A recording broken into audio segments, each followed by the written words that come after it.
Hi hello അസ്സാം വലൈക്കും. ഇന്ന് നമുക്ക് ഈസി ആയിട്ടുള്ള മീൻ കറി റെസിപ്പി ഒന്ന് കണ്ടു നോക്കിയാൽ. ഇത് പാലക്കാടുകാരൻ്റെ സ്പെഷ്യൽ മീൻ കറിയാണ് കേട്ടോ. നല്ലൊരു ടേസ്റ്റുള്ള മീൻ കറിയാണ്. എല്ലാവരും ഒന്ന് ട്രൈ ചെയ്ത് നോക്കണേ. ആദ്യം വെളിച്ചെണ്ണയിലോട്ട് ഉലുവ ആഡ് ചെയ്ത് കൊടുക്കുക. ഉലുവ ആഡ് ചെയ്ത് കൊടുത്തതിന് ശേഷം ചെറിയ ജീരകം ആഡ് ചെയ്ത് കൊടുക്കുക.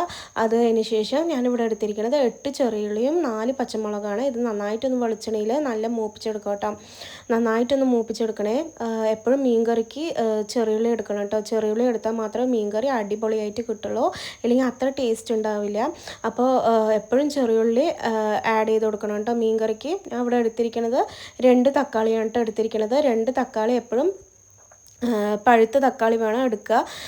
പഴുത്തത് നോക്കി എടുക്കണം കേട്ടോ. എന്നാൽ തന്നെ മീൻ കറിക്ക് നല്ല കളറും നല്ല ടേസ്റ്റും കിട്ടുക. തക്കാളി ഒന്ന് എണ്ണയിൽ നന്നായിട്ടൊന്ന് ഉടയണം. ഉടഞ്ഞ ശേഷമേ നമുക്ക് പൊടികളൊക്കെ ചേർത്ത് കൊടുക്കാൻ പറ്റുള്ളൂ.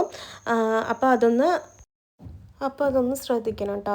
പിന്നെ ഞാൻ ഇവിടെ എടുത്തിരിക്കുന്നത് 2 തക്കാളിയാണ്. തക്കാളി ആവശ്യത്തിനനുസരിച്ച് പോലെ തക്കാളി ആഡ് ചെയ്ത് കൊടുക്കുക. അപ്പോൾ ഞാൻ കുറച്ച് മീൻ കറി വെക്കുന്ന കാരണം ഞാൻ കുറച്ച് 2 തക്കാളി എടുത്തുള്ളൂ. മീൻ കറീൻ്റെ ക്വാണ്ടിറ്റി അനുസരിച്ച് പോലെ നമുക്ക് തക്കാളി ആയാലും ചെറിയുള്ളി ആയാലും പച്ചമുളകൊക്കെ ആണെങ്കിൽ അതിനനുസരിച്ച് പോലെ ആഡ് ചെയ്ത് കൊടുക്കുക കേട്ടോ. എന്നാൽ തന്നെ മീൻ കറി പെർഫെക്റ്റ് ആയിട്ട് കിട്ടുള്ളൂ. എന്നിട്ട് തക്കാളി നന്നായിട്ടൊന്ന് വെളിച്ചെണ്ണയിൽ നന്നായിട്ടൊന്ന് മൂപ്പിച്ചെടുക്കുക കേട്ടോ. തക്കാളി നന്നായിട്ട് വെന്തുടഞ്ഞ ശേഷം നമുക്ക് ഈ മുളക് പൊടിയും മല്ലിപ്പൊടിയും മഞ്ഞൾപ്പൊടിയൊക്കെ ഒന്ന് ആഡ് ചെയ്ത് കൊടുക്കാൻ പറ്റുള്ളൂ.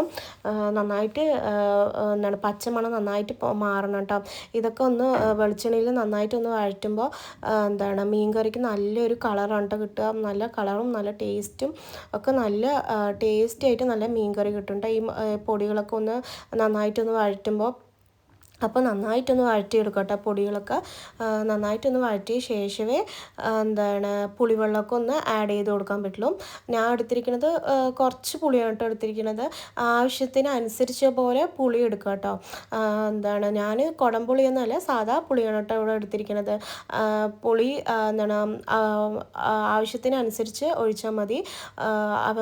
മീൻ കറി കൂടുതലാണെങ്കിൽ കൂടുതലായിട്ട് പുളി എടുക്കുക, കുറച്ചാണെങ്കിൽ കുറച്ച് ആവശ്യത്തിനനുസരിച്ച് പോലെ പുളി എടുക്കുക.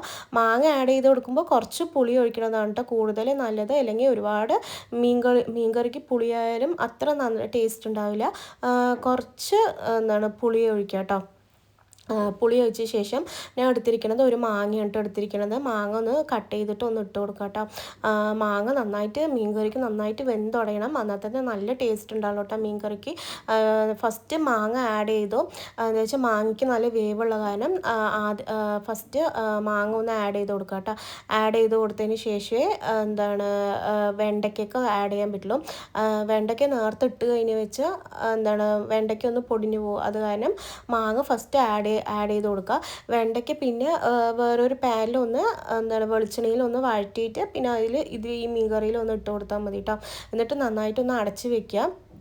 അടച്ചതിന് ശേഷം നന്നായിട്ടൊന്ന് മാങ്ങയൊക്കെ വെന്ത് കഴിഞ്ഞിട്ടുണ്ടാവും കേട്ടോ. അതിന് ശേഷം ഈ നമ്മൾ വഴറ്റി വെച്ച വെണ്ടയ്ക്ക ഒന്ന് ആഡ് ചെയ്ത് കൊടുക്കുക കേട്ടോ. അത് നന്നായിട്ടൊന്ന് മിക്സ് ചെയ്ത് കൊടുത്തിട്ട് തേങ്ങ ഞാൻ അരമൂടി തേങ്ങയാണ് കേട്ടോ എടുത്തിരിക്കുന്നത്. അത് ഒഴിച്ച് കൊടുക്കുക. നന്നായിട്ടൊന്ന് പേസ്റ്റായിട്ട് അരച്ചെടുക്കണം കേട്ടോ. എന്നിട്ട് വെള്ളം ആഡ് ചെയ്ത് കൊടുക്കുക. നമ്മുടെ തിക്കിനനുസരിച്ച് പോലെ മീൻ കറിക്ക് വെള്ളം ആഡ് ചെയ്ത് കൊടുക്കുക. അപ്പോൾ മീൻ കറിക്ക് വെള്ളം ആഡ് ചെയ്ത് കൊടുത്തതിന് ശേഷം നന്നായിട്ടൊന്ന് മിക്സ് ചെയ്യുക കേട്ടോ. മിക്സ് ചെയ്തതിന് ശേഷം ഒന്ന് തിളയ്ക്കണം കേട്ടോ. ഈ പച്ചമണമൊക്കെ മാറുന്ന വരെ നന്നായിട്ടൊന്ന് തിളയ്ക്കണം. തിളച്ച ശേഷമേ മീനൊക്കെ ഒന്ന് ആഡ് ചെയ്ത് കൊടുക്കാൻ പറ്റുള്ളൂ. ഞാൻ ഇവിടെ എടുത്തിരിക്കുന്നത് കട്ട്ല മീനാണ് കേട്ടോ. കട്ട്ല മീൻ ഇട്ടതിന് ശേഷം നല്ല സിമ്മിലായി വെക്കുക കേട്ടോ. എന്നാൽ മീൻ പൊടിഞ്ഞു പോകില്ല. അതാണ് നമ്മുടെ ഈസി ആയിട്ടുള്ള മീൻ കറി റെഡി.